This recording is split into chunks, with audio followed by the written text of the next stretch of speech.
nosso Plantão Médico Bandeirantes de hoje, porque a doutora já está conectada aqui.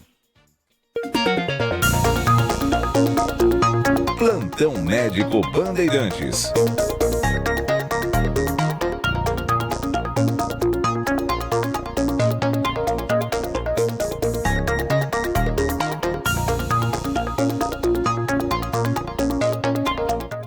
Muito bem, abrindo aqui o nosso Plantão Médico Bandeirantes de hoje, recebendo a doutora Maria Fernanda Caliani, médica psiquiatra.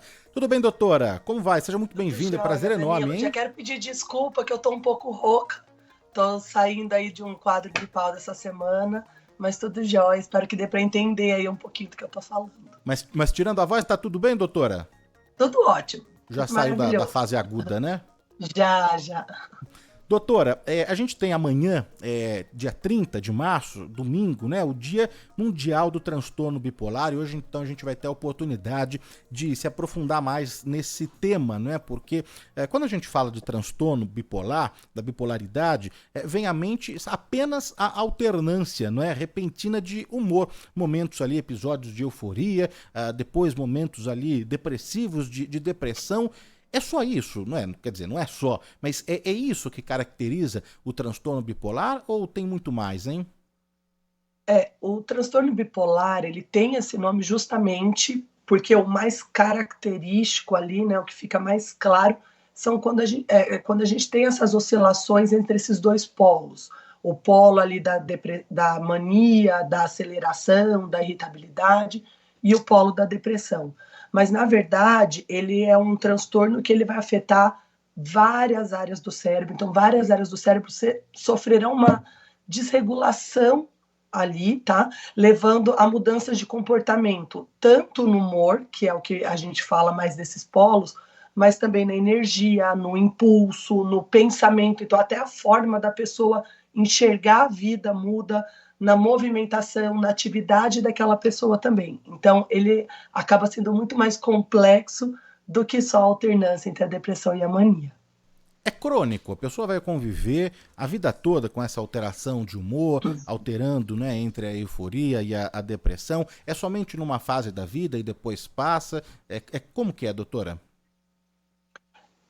Assim, infelizmente, o transtorno bipolar hoje, ele não tem cura. O que eu quero dizer, uma vez que eu recebi o diagnóstico, eu vou conviver com ele ao longo de toda a minha vida, assim como quem tem pressão alta, quem tem diabetes, que também são doenças que não têm cura, mas ele tem tratamento. Então, o que eu quero dizer com isso?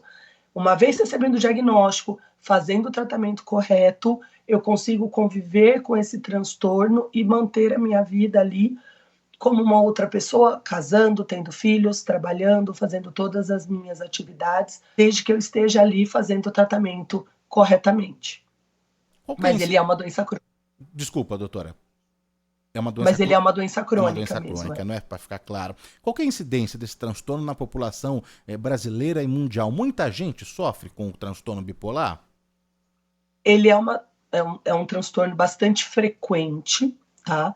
Quando a gente vai falar de incidência, se a gente fala de transtorno bipolar, a gente costuma dividir em dois grupos. Nós temos o transtorno bipolar tipo 1, que é esse mais característico, que é aquela pessoa empolgada, animada, quer fazer um monte de coisa, gasta bastante, fala muito rápido, não precisa dormir, é engraçada, despojada ou irritável, briga com todo mundo, pavio curto, que é ali mais do polo da mania, junto com episódios de depressão, onde ela fica extremamente desanimada, ela não consegue sair da cama, ela não tem energia para fazer as coisas. O transtorno bipolar tipo 1, ele tem uma incidência de mais ou menos 1% na população. O que o pessoal não sabe, e o difícil aqui, é o transtorno bipolar tipo 2, porque o transtorno bipolar tipo 2, o que ele é mais marcado é principalmente pelos episódios depressivos, e quando a pessoa tem os polos de ativação, ela fica um pouco mais animada. Ela não fica tão escrachada quanto um quadro de mania.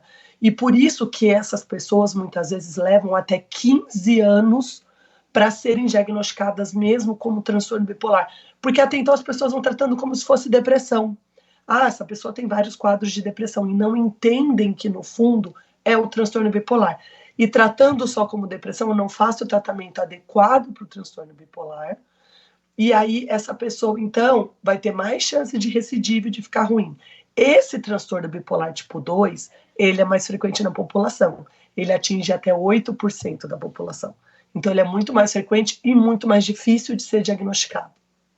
Doutor, eu ia deixar para um outro momento, mas até para não perder aqui o gancho e a oportunidade, existe, né, claro, uma diferença entre bipolaridade, borderline, depressão, não é? E existe essa confusão, como você está aqui contando, né, e detalhando aqui para gente. Como diferenciar? Quais são as diferenças, né, entre borderline, um quadro depressivo, uma pessoa que sofre com depressão, para bipolaridade?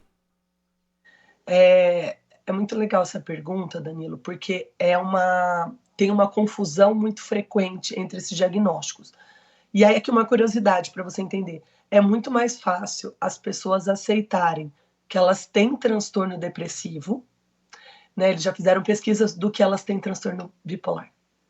Então as pessoas ainda têm uma dificuldade grande. Tudo bem ter depressão, mas o bipolar as pessoas assumem como se fosse um defeito ou como se fosse uma falha que eles tivessem, não um transtorno. E aí, quando a gente vai olhar para esses três, a depressão unipolar, que seria a depressão que a gente chama, eu tenho apenas o episódio de depressão. Eu tenho o meu humor ali basal, eu deprimo, eu faço tratamento e eu volto para o meu humor basal e ok, isso é a depressão. Já o transtorno bipolar, eu não tenho só essa depressão. Primeiro que essa depressão, quando ela vem, geralmente ela é uma depressão muito intensa. Os pacientes, o que eles referem é que até as cores das coisas mudam. É como se eles enxergassem as coisas mais preto e branco, mais cinzentado. É como se eles não vissem as cores tão vivas, como se o sabor dos alimentos mudassem. Eles ficam... É uma depressão muito intensa. E eles vão ter esses momentos de ou mania, em que é uma mudança de comportamento totalmente perceptível para quem convive com aquela pessoa. Diz, não, essa pessoa não tá diferente. Ele tá muito falante. Nossa, me ligou às 3 da manhã querendo conversar. Nossa, trouxe presente para todo mundo do escritório. Você conversa com ele, ele não consegue ouvir o que você fala, ele já emenda em outro assunto, já muda o outro e não finaliza aquele. Fica muito nítido. Mas também temos episódios de hipomania, que aí é naquele que eu falei do transtorno bipolar tipo 2. Então são aquelas pessoas que muitas vezes passa pela própria personalidade dela, sabe? Então assim, ele geralmente é mais desanimado, mas aí quando ele fica animado ele faz as coisas, ele tem projetos, ele tem ideias, mas agora ele já está na fase deprê de novo. Não fica tão nítido essas mudanças. Isso então para o transtorno bipolar. Agora, o transtorno borderline, a gente faz até uma brincadeira ali entre os psiquiatras, que a gente fala que é o transtorno taberline, que seria como se fosse o transtorno bipolar com o borderline, porque eles são bem semelhantes em alguns aspectos. Então, quando a gente vai falar do transtorno borderline, a primeira coisa que a gente tem que entender é que ele é uma alteração da nossa personalidade. Então, a forma como eu reajo diante das coisas, como eu lido com as coisas, a forma como eu reajo diante das demandas da vida, tudo isso é influenciado pela minha personalidade. Tem pessoas que são mais enérgicas, que querem fazer muitas coisas, pessoas que são mais tranquilas, para tirar ali do sério demora, e cada um vai ter a sua personalidade, traços de temperamento e tá tudo ok. Mas quando a gente fala do transtorno de personalidade borderline, a principal característica ali, ela é marcada por relacionamentos muito instáveis. Então são pessoas que ou é tudo muito intenso. Então quando estão apaixonados, aquela pessoa é a pessoa mais importante da vida, eles querem só saber dela. É como se imaginar ficar sem aquela pessoa, é como se fosse acabar o ar, é como se não existisse essa possibilidade. E já quando tive um problema ou não me dei bem, a raiva também fica muito intensa em relação àquelas pessoas. E aí eu vou ficar muito brava e o sofrimento também vai ser muito intenso. Então, quando a gente fala de transtorno borderline, a gente tem que pensar principalmente nessa intensidade que acompanha a pessoa desde lá atrás. A personalidade, ela é moldada durante a adolescência. Então, quem tem um transtorno de personalidade é um padrão de relacionamento. Essa pessoa sempre vai se relacionar dessa forma até que ela comece o tratamento. O transtorno bipolar, ele é marcado por ciclos. Tem períodos em que eu estou deprimido e eu fico mais isolado, eu não converso com ninguém, eu fico mais retraído, mais introspectivo, e tem períodos em que eu estou mais animado e eu vou me relacionar. Então, aí a gente vai vendo, é uma distinção difícil, e por isso que a gente precisa, sim, da avaliação psiquiátrica, mas a gente já começa a perceber que um é um padrão de funcionamento, que é o borderline, é a personalidade dele, e já no bipolar eu tenho ciclos em que a pessoa tem aquela determinada forma de agir, e ciclos, períodos em que eu tenho uma outra forma. Doutora, você falou da faixa etária, isso então já na adolescência que começa a se manifestar. Então, quando criança, isso não dá muito, não é muito característico, não é muito visível presente. É na adolescência que já começa ali alguns primeiros traços a aparecerem? A maior idade para aparecer mesmo o transtorno bipolar é final da adolescência, começo da idade adulta. Mas sim, a gente já tem vários traços significativos durante a adolescência, até porque na adolescência a gente tem um boom hormonal. A gente tem muitos hormônios e o hormônio está muito relacionado ao humor. Ele influencia diretamente. Então, o que, que acontece? Na infância, nós podemos ter o transtorno bipolar? Nós podemos, Danilo. Mas é como você falou, ele é bem raro e é mais difícil de ser diagnosticado, até porque ele fica muito semelhante ao quadro, por exemplo, do transtorno de déficit de atenção e hiperatividade, ou ao TOD, que é o transtorno desafiador opositor. Então, muitas pessoas acabam confundindo, e aí fica mais difícil, de fato, esse diagnóstico, mas sim, o transtorno bipolar, ele pode já surgir na infância, principalmente nas pessoas que têm parente de primeiro grau. Então, se eu tenho uma mãe, um pai, um irmão com transtorno bipolar, a chance dele aparecer durante a infância vai ser maior. Mas geralmente a gente começa a apresentar os primeiros sintomas na adolescência, onde fica mais nítido a manifestação aí do transtorno. A questão genética hereditária, então, ela é um fator importante nesse caso? Para todos os transtornos, a gente vai falar que a causa deles é multifatorial. O que eu quero dizer com isso? Eu tenho, sim, uma predisposição genética, mas não quer dizer que eu ou todos os meus irmãos vamos manifestar. É como se eu tivesse um reloginho que tivesse ali guardadinho e pode ser que ele se manifeste ou não. O que, que vai influenciar com isso? Aspectos biológicos e sociais. Então, desde gestação da mãe, tipo de parto, foi gestação conturbada ou não, nasceu, teve dificuldade, não teve, tudo isso vai influenciar, junto com o contexto de vida da pessoa, desde a personalidade, desde os traumas pelo qual ela passou, cultura, ambiente onde está inserido, se tem suporte familiar ou não e outras coisas. Então, tudo isso junto contribui para que o transtorno se manifeste. Mas sim, ter alguém na família, né, ter uma predisposição genética, torna essa pessoa mais vulnerável a manifestar. Não quer dizer que é uma linha reta, causal. Ixi, meu pai tem, eu vou ter com certeza. Não, mas eu tenho mais probabilidade do que em relação ao restante da população. A gente falou sobre quadro depressivo e também aqueles de euforia, não é? Mas a agressividade, a agressão faz parte dos sintomas desse transtorno, doutora? Faz até mais parte do que os quadros de euforia. Os quadros de euforia marcam muito porque eles são muito alegóricos, né? Eu lembro que tinha uma pacientinha que eu visitava, ela falou assim, doutora, você tá vendo todos esses carros na rua? São todos meus. Escolhe qual você quer, eu vou te dar um. Então ela realmente acreditava naquilo. Eles têm essa mania de grandeza, essa coisa de que eles são muito famosos, ou que eles são amigos de atores e de pessoas da rádio ou da TV. Eles têm todo um senso ampliado de si mesmo. Mas esse não é a forma mais comum. O mais comum, de fato, é a agressividade, é a irritabilidade. Então, são aquelas pessoas que muitas vezes o pavio curto que explodem, que foram entrar no prédio, discutiram, acabou batendo no carro do outro de raiva, sem pensar muito bem ali naquele momento, que eles vêm, e muitas vezes a depressão vem acompanhada dessa raiva, que é o que a gente chama de disforia. Eles estão para baixo, mas é numa aceleração, é numa raiva, é numa impulsividade que os acompanha. Então, a irritabilidade, a agressividade, seja verbal ou física, ela é muito mais frequente do que a própria euforia.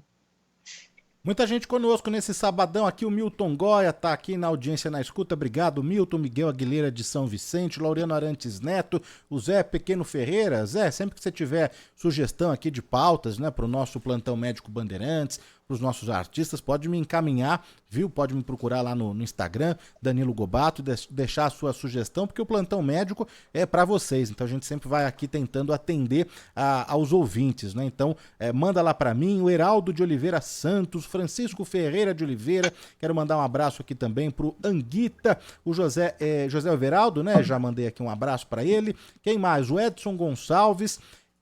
Doutor, eu conheço uma pessoa que não é nem bipolar, ela é tripolar, devido à mudança de humor, comportamento, síndrome do Hulk, tem tudo.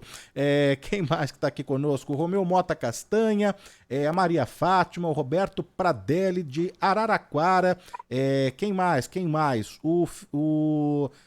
Está passando férias, deixa eu ver, tem um ouvinte que está passando férias na Fernando de Noronha, que gostoso, que delícia, hein? Tomara que o tempo esteja firme aí. Aqui em São Paulo tá meio instável. Ontem caiu uma chuva forte aqui. O Pietro tá chegando aqui. Cheguei na hora certa, acompanhando a doutora. Então, bem-vindo, Pietro. E, doutora, você falou sobre a característica de quem sofre com esse transtorno, de mentir, de exagerar, não é? E olha só que interessante aqui essa dúvida do nosso ouvinte, do Edson. Doutora, por gentileza, além da bipolaridade, de tudo que já foi dito, a pessoa também tem a mitomania, né? Que é esse outro transtorno que caracteriza aí por compulsão incontrolável por mentir, ou são coisas distintas, doutora? Não. Quando a gente vai falar do bipolar, não necessariamente, isso não é um critério diagnóstico, e se vier é mais como uma característica da personalidade daquela pessoa, não está tão relacionado. Se a gente fala do transtorno de personalidade borderline, não é que eles têm a mitomania, mas uma das características principais da pessoa com transtorno de personalidade borderline envolve a manipulação. Então, a fim deles conseguirem, né? Porque é muito dolorido, é muito sofrido para quem tem transtorno de personalidade borderline se sentir deixado de lado, se sentir excluído, ser rejeitado. E aí, com o medo desesperado de que isso aconteça, eles passam a manipular as relações com as quais eles fazem parte, a fim de se proteger e tentar ali restaurar, evitar um sofrimento. Então, eles têm uma tendência a manipular e dentro da manipulação a gente acaba utilizando ali muito da mentira. Mas não também que seja um critério diagnóstico a mitomania para o transtorno de personalidade borderline. Começar a atender aqui a nossa audiência, né? O Leonardo Ferreira da Freguesia do Ó. Bom dia, Danilo. Bom dia, doutora. Vivemos em um país com permanente disputa política, problemas de violência, dificuldade de bem-estar social, não é? Peraí que subiu aqui a mensagem. Voltou. Ou seja, o tecido social desgastado pode desencadear o transtorno bipolar. Você já falou, né, doutora, que é multifatorial, então são vários fatores que levam aí ao transtorno, né? Mas então essa questão aqui do ambiente que o Leonardo Ferreira traz aqui, ele também pode ser um fator?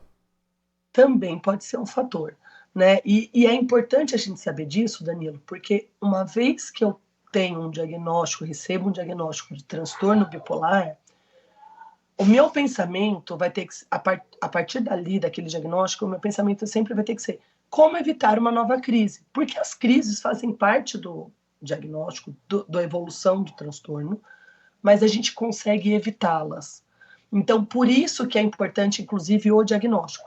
Uma vez que eu sei que eu tenho transtorno bipolar, tá muito pesado esse clima de disputa política, tem tido muita discussão no grupo da família, eu vou sair, eu vou me ausentar, eu não vou ver o noticiário, porque eu começo a evitar o estresse, porque o estresse crônico, né, os traumas, eles favorecem novas crises, assim como o desenvolvimento do transtorno para quem não tem.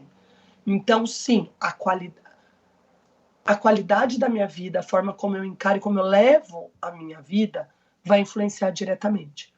Por isso que até a gente fala, quem tem transtorno bipolar, por exemplo, a gente tem que evitar de altos usos de cafeína, né? Se eu tomo muito café, muito energético, a chance disso induzir uma virada maníaca é maior. Quem tem transtorno bipolar precisa tomar muito cuidado com o sono. O sono tem que ser muito bem cuidado, porque 2, 3 noites sequenciais mal dormidas são suficientes para desencadear uma crise.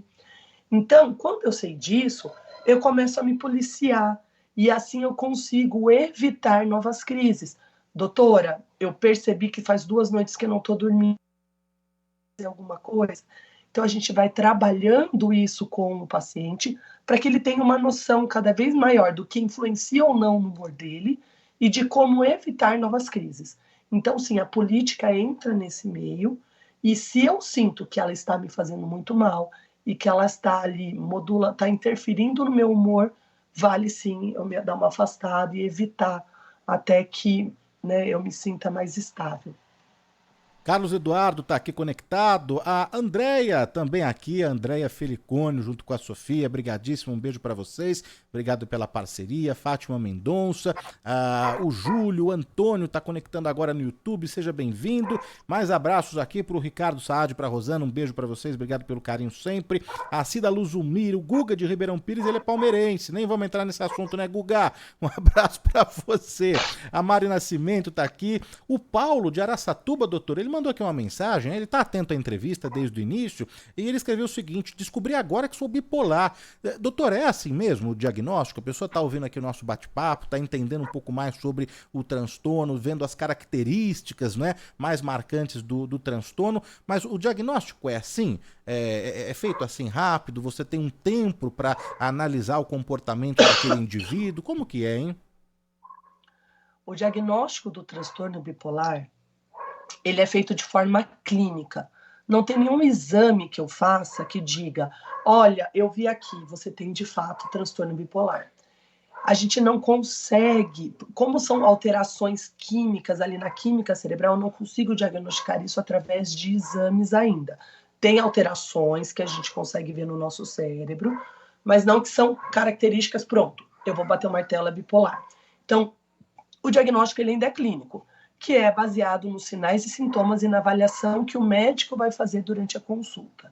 Por isso que, muitas vezes, nós vamos pedir para falar com a família, porque, às vezes, a família está ali fora e enxerga mudanças que, às vezes, a própria pessoa não enxerga, mas, sim, pode ser que esse ouvinte de Araraquara tenha ouvido e falar, poxa, está fazendo sentido agora coisas que a doutora está falando, e aí, se você se identificou, vale, sim, buscar um psiquiatra para ver se é isso mesmo.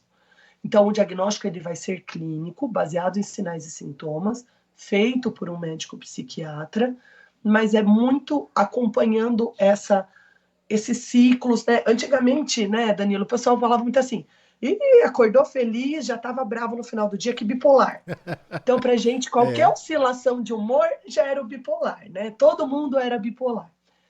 Hoje em dia a gente, né, consegue levar mais informação e a gente mostra que não é tão simples assim, são esses ciclos, mas nesses ciclos até a minha forma de ver a vida, de enxergar as coisas, de sentir as coisas muda conforme os dias, as semanas ali dentro daquele ciclo vão correndo. Então fica muito claro para a pessoa essas oscilações e o quanto isso as impacta. Doutor, o que eu mais gosto aqui nesse quadro, né, nesse espaço aqui na Rádio Bandeirantes, é de prestar esse serviço e de ajudar os ouvintes, né? Tem muita gente que está aí do outro lado, sem esperança, não encontra ali um caminho, quem eu procuro, o que eu faço? Vamos ouvir aqui um depoimento que a Beatriz... Opa, peraí, deixa eu só mutar aqui primeiro a rádio aqui, senão sai o nosso retorno. Vamos lá, pronto. E a Beatriz aqui está na coordenação do programa, ela separou aqui um depoimento, não é, de um ouvinte... Não, tá voltando aqui para mim, deixa eu só pedir aqui a ajuda da nossa central, que tá voltando aqui algum som que eu não sei de onde é, do canal do WhatsApp, né? Deixa eu só ver o que tá ligado aqui, porque eu queria tocar essa mensagem desse ouvinte aqui. Vamos ver, senão a gente lê. Tá tocando alguma mensagem aqui que eu não sei de onde que é, de computador que é, mas daqui a pouquinho então eu toco essa mensagem, mas a gente vai registrando aqui em texto, não tem problema nenhum. A Odélia Vido, em texto, mandou aqui: a pessoa que tem esse transtorno, ela se isola ou não? Como você falou, doutor, ela gosta de ter aquela coisa exagerada, hein? Vamos lá. Durante o episódio depressivo, sim, essa pessoa pode se isolar. Ela pode não, na maior parte das vezes ela se isola, porque ela precisa de uma energia tão grande para fazer as coisas dela, seja para levantar, para tomar banho, escovar dente, uma tarefa simples, parece que eu preciso de muita energia, então ela não consegue muitas vezes sair da própria cama, ela acaba ficando isolada no quarto dela, e aí esse é um momento em que a pessoa fica de fato muito mais introspectiva, porque interagir cansa, exige muita energia, e aquela pessoa não dá conta. Doutor, agora sim, a gente conseguiu aqui mutar, né, o som que estava com retorno aqui, e vamos ouvir o depoimento então desse ouvinte que a Beatriz separou aqui. Vamos lá. Vamos lá, se o WhatsApp cooperar, a tecnologia acontece, vamos lá. Bom, não vai. Vai, Bia, será que vai? Quer mensagem de 27 segundos aqui desse depoimento do ouvinte? Queria ouvir também, vamos lá. Tá saindo? Não, aqui não tá saindo pra mim, vamos ver. Amando. Pronto, a entrevista. Agora sim. Bom dia, Danilo Capato. Bom dia. Vera de Santos. Tô amando a entrevista, Danilo, com a doutora. Tenho uma filha com isso. É um sofrimento muito grande para a gente lidar com ela. E para ela também, né? Tá bom, Danilo? Um abraço. Excelente programa. Doutor, e aí, né? Claro que tem a fase, né, aguda aí do transtorno, mas de que forma que a gente pode ajudar? Qual que é o melhor tratamento? O tratamento ele é medicamentoso, ele é com terapia, com ajuda familiar, com essa rede. A escola precisa estar preparada também para ajudar essa criança. A criança não, como já foi dito, né? Mais o adolescente. De que forma que se dá o tratamento? Sim, o tratamento para o transtorno bipolar é o que a gente fala multidisciplinar. Não vai ser só o psiquiatra. O psiquiatra, inicialmente, vai entrar com medicações que estabilizem o humor. Então, qual é a intenção aqui do psiquiatra? Colocar uma medicação que não é uma combinação de medicações ou uma única medicação, mas que eu consiga um equilíbrio sem períodos de tantas oscilações. A pessoa vai ficar triste, ela vai ficar triste, mas ela vai voltar ao equilíbrio como as outras pessoas sem o transtorno. Ela vai ter momentos de felicidade, ela vai ficar feliz, mas ela vai voltar novamente ao equilíbrio como outras pessoas sem o transtorno. Então, a gente coloca muito os estabilizadores de humor para que esse humor fique estável. Essa é a parte medicamentosa.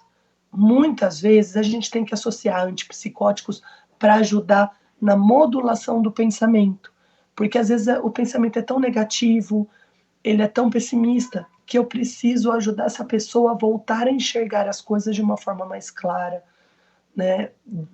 Tal qual a realidade.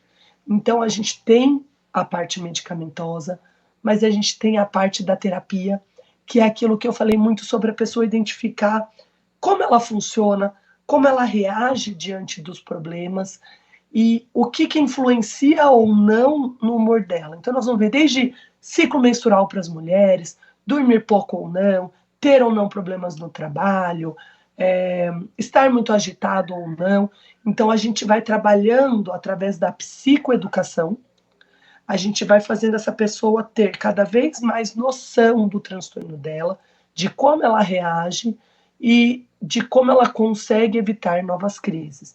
Então, o tratamento com a terapia também é muito válido.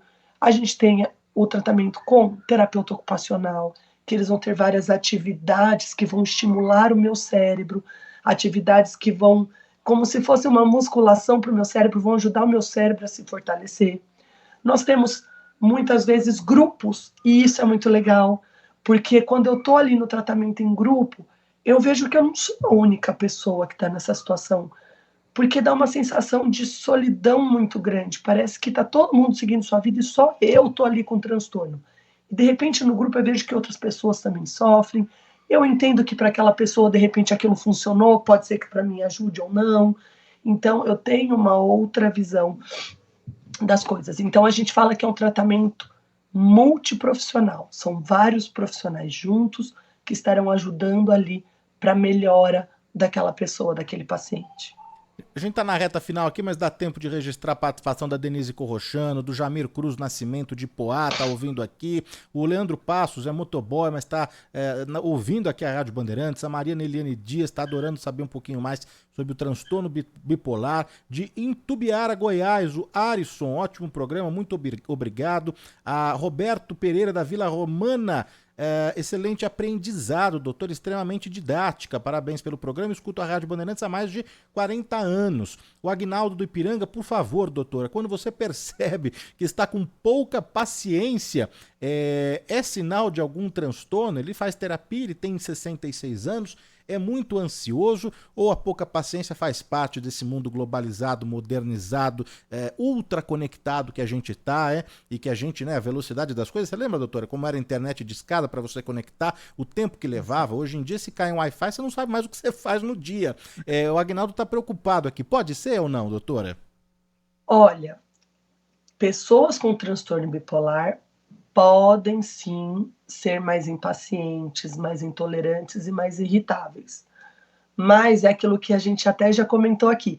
A gente tem que tomar cuidado para não sair colocando diagnóstico em tudo. Né? Ah, tive oscilações de humor. Ih, é bipolar. Ai, nossa, hoje eu tô desanimada. Ih, tá com depressão. A gente tem que tomar cuidado. A gente tem que lembrar que os transtornos, eles envolvem um conjunto de sintomas. Então, você vai precisar olhar se essa falta de paciência ela está associada a outros sintomas ou não. Não, eu estou com problema no trabalho, meu chefe está pegando no meu pé, eu não estou aguentando mais, não vejo a hora de aposentar, estou cansado, tem um estressor ali. Opa, então a gente sabe, vamos acompanhar de perto, a gente pode fazer uma terapia para que a gente consiga lidar de outras maneiras. Agora, não, eu estou impaciente, eu brigo com todo mundo, eu perco a noção. Às vezes eu estou tão brava, eu jogo o celular na parede. Eu discuti lá no estacionamento com o moço que guarda o carro. Eu comecei a ficar mais desanimado, não quero encontrar tantas pessoas. Eu não estou conseguindo dormir direito. Eu estou muito acelerado. Epa, eu tenho outros sintomas juntos. Aí sim pode ser manifestação do transtorno bipolar ou outro transtorno psiquiátrico. E aí vale sim uma avaliação psiquiátrica. Mas ele faz terapia, né? Se ele faz terapia, isso é ótimo, porque a terapeuta dele o conhece muito bem e levar isso até ela é legal, porque ela vai ajudá-lo a ver, pera lá, vamos refletir aqui. Realmente, você tem esse padrão de resposta, mas você entende que está passando, você entende que está além, você entende que junto tem vindo isso, e ela também vai ser uma ferramenta importante para ajudá-lo a ver se precisa ou não buscar um psiquiatra. Na reta final aqui, só agradecer aos ouvintes que infelizmente eu não consegui registrar aqui as mensagens. Nelly Mello, um beijo pra você. Toninho Scatena, a Sayonara Lima, Marina Queiroz, a Maria Elizabeth Janotto, o Heleno Souza, o Carlos Henrique Figueiredo, o Ruteli Alves. Brigadíssimo a todos. Convidar os ouvintes a acompanharem o trabalho da doutora Maria Fernanda Caliani, tirar essas e outras dúvidas, não só sobre o transtorno bipolar, mas a doutora fala no Instagram sobre outras questões ligadas à psiquiatria. Doutora Maria Fernanda _oficial. Fácil, doutora Maria Fernanda _oficial. Doutora, brigadíssimo pela atenção, pela disponibilidade, por tantos esclarecimentos aqui, viu? Eu que agradeço o convite, Danilo. Imagine, eu que agradeço o convite. Tem também nosso canal no YouTube, Neurologia e Psiquiatria. Lá eu tenho com meu marido, então ele é neurologista, então a gente fala de todos os temas relacionados à saúde mental. Então, para quem quiser lá, nós temos vários vídeos informativos que eu acho que às vezes tira muita dúvida e ajuda bastante também aí, para quem tiver mais dúvidas. Obrigadíssimo, doutora. Bom final de semana, viu? Para você também. Obrigada pelo convite mais uma vez.